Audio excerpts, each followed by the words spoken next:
Hey TikTok. Hey YouTube. I was watching Morning Joe and I saw a young white lady was killed on the subway. Really pretty. They said she was from another country. She had fled that country to come to the United States for safety and to build a life. She was like 20 something years old. There was a black man behind her, took his knife out and stabbed this lady 3 times in her neck.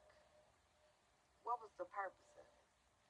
But the MAGA is trying to make a political thing out of it and say, well, if the Dems wouldn't have let him out, well, hey, did they let him out for him unaliving somebody, or was it for stealing? Was it, you can't just keep them in. They didn't keep Donald Trump in at all.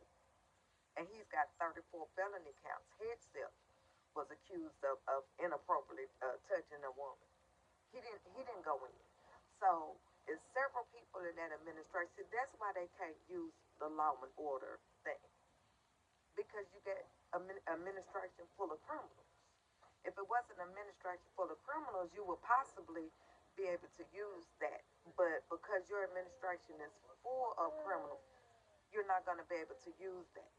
Because then we could talk about the Trayvon Martin thing when he was profiled and unalived by trying to go get him a bag of Skittles.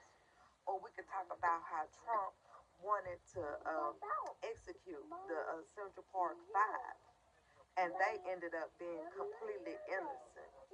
And see, that's why you have to be able to let people out to prove their innocence, or if they haven't committed a heinous crime, you have to let them out.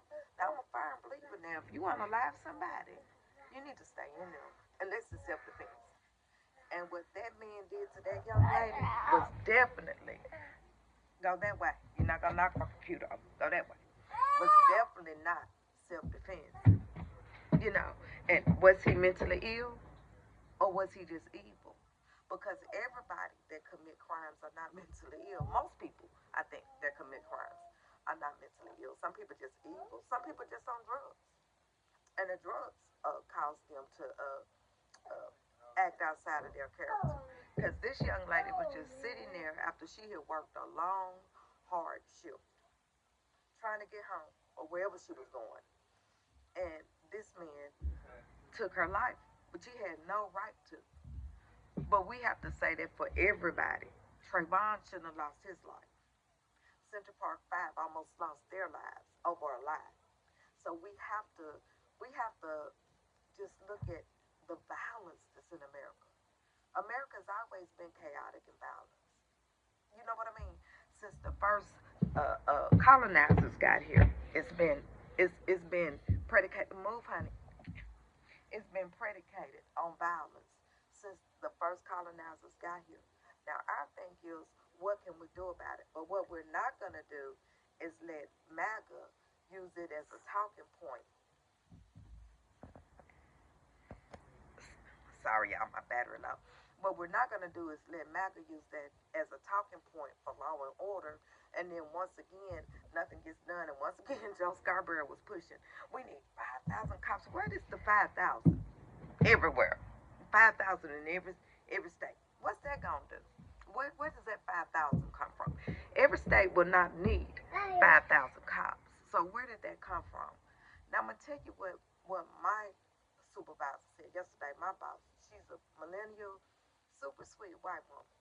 And she said, you know what? She said, if we were talking with one another, she said, you're not so prone to want to hurt one another when you at least can talk with one another. Now, back in the day, I used to love to chop it up with Republicans. Used to love to work with them, talk with them, and we would chop it up. But MAGA, they're rabid. They're different. Remember, MAGA went into the Capitol and was actually calling to unalive Nancy Pelosi.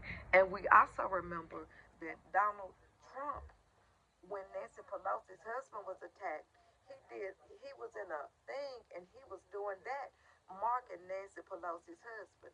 So he can't never come with that law and order board. MAGA, you just have no credibility with it. From an angry black woman out of Tennessee, don't worry about Council culture, let's get it up out the mud. Stay woke so you ain't gotta get woke. The have-nots will defeat the haves. Welcome to the Poor People's